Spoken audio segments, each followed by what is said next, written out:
এই দুর্নীতিগুলির একটা বড় উৎস হচ্ছে প্রকিউরমেন্ট। তার মধ্যে কতগুলি দুর্নীতির ব্যাপারে আপনারা সবাই অবহিত। ঠিকাদার ঠিক করতে কি কি জিনিস কিনতে হবে, মেডিকেল ইকুইপমেন্ট। দুর্নীতি দমন কমিশন মোটামুটি রুটিন কাজ করে। কয়েকজন বড় আসামির কথাই জানি যে আমাদের পার্শ্ববর্তী দেশে আছে। এই প্রশিক্ষণটা ছিল মূলত সরকারি যে ক্রয়, এই ক্রয়টার মধ্যে বিভিন্ন সময় আমরা যদি হিসেব করে দেখি যে আমরা যেসব বড় বড় দুর্নীতির কথা বলি, এই দুর্নীতিগুলির একটা বড় উৎস হচ্ছে প্রকিউরমেন্ট, ক্রয়।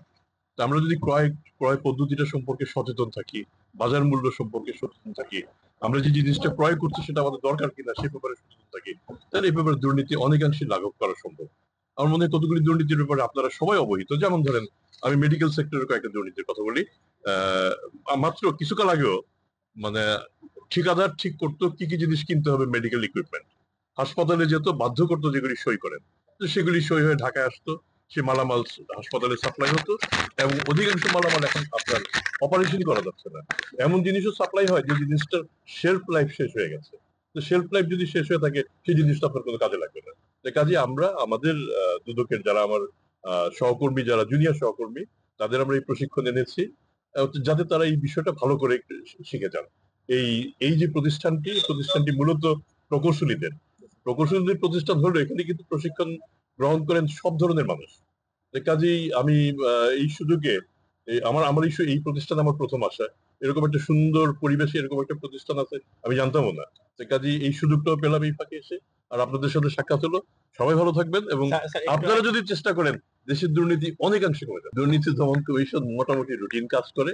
রুটিন কাজ অনেক সময় বন্ধ থাকে, এই সময় কাজটা একটু বেশি হচ্ছে, এইটুকুই তো।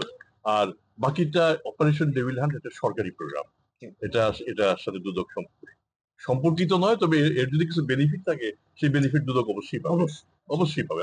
আমরা সেটা গ্রহণ করব।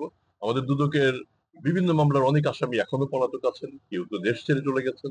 আমরা চেষ্টা করব সেসব আসামিকে আমরা যাতে বিচারের কাঠগড়ায় দাঁড়া করাতে পারি, এবং আপনারাও সেটাই চান, তাই তো? দেশে এটা একটা প্রক্রিয়াটা খুব সহজ প্রক্রিয়া নয়।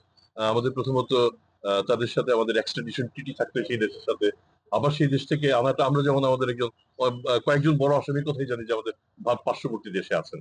তো সেটা সরকারি পদক্ষেপ যেভাবে হবে, নিশ্চয়ই একটা সময় আমরা আশা করবো যে তাদের আমরা কাঠগড়ায় দাঁড়া করাতে পারবো। কেউ না বুঝলেও আমরা আপনার প্রয়োজন বুঝি, আর তাই তো অত্যাধুনিক ফিচার সম্বলিত বিভিন্ন সাইজ আর কালারের 250-টিরও বেশি ডিজাইন অপশন নিয়ে ওয়ালটন স্মার্ট ফ্রিজ বোঝে আপনার প্রয়োজন।